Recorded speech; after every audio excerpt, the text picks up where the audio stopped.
माननीय सदस्य श्री धर्मेंद्र यादव जी। धन्यवाद सभापति जी,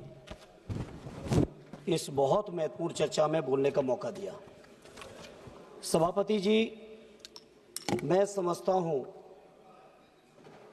ऑपरेशन सिंदूर चलाने की जरूरत इसलिए पड़ी कि पहलगांव का अटैक हुआ और सबसे पहले पूरा देश इस बात को जानना चाह रहा है कि आखिर ये अटैक हुआ क्यों, आखिर इंटेलिजेंस फेलियर इतनी कैसे हुई। घटना के कई महीने बाद लेफ्टिनेंट गवर्नर साहब कहते हैं कि मेरी गलती है,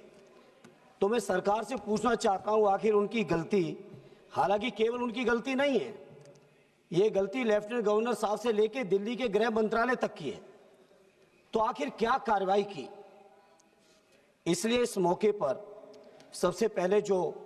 26 लोग शहीद हुए हैं देश के,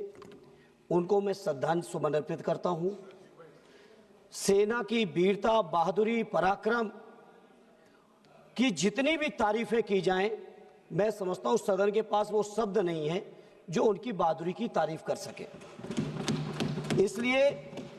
क्योंकि श्रद्धेय नेताजी ने रक्षा मंत्री रहते हुए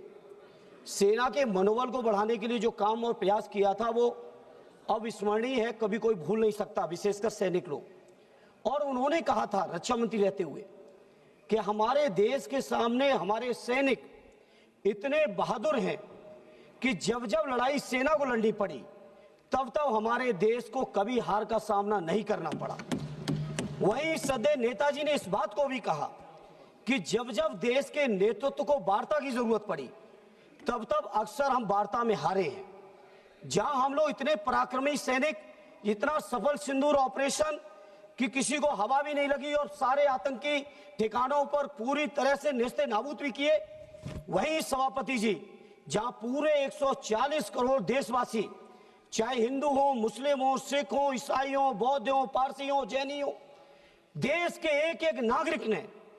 इस घटना के बाद सेना के साथ और देश और प्रधानमंत्री जी के साथ रहने का फैसला लिया और पूरे देश के लोगों ने कहा कि प्रधानमंत्री जी आगे बढ़ो, पूरा देश आपके साथ है। जहां पूरे देश की इतनी बड़ी ताकत साथ में हो, जहां इतनी बहादुर और पराक्रमी सेना हो, वहां पे सेना की जीत को, सेना के जो ऑपरेशन सफल हुआ, उस ऑपरेशन सफल को किस तरह से एक दूसरे देश के बैठे हुए राष्ट्रपति,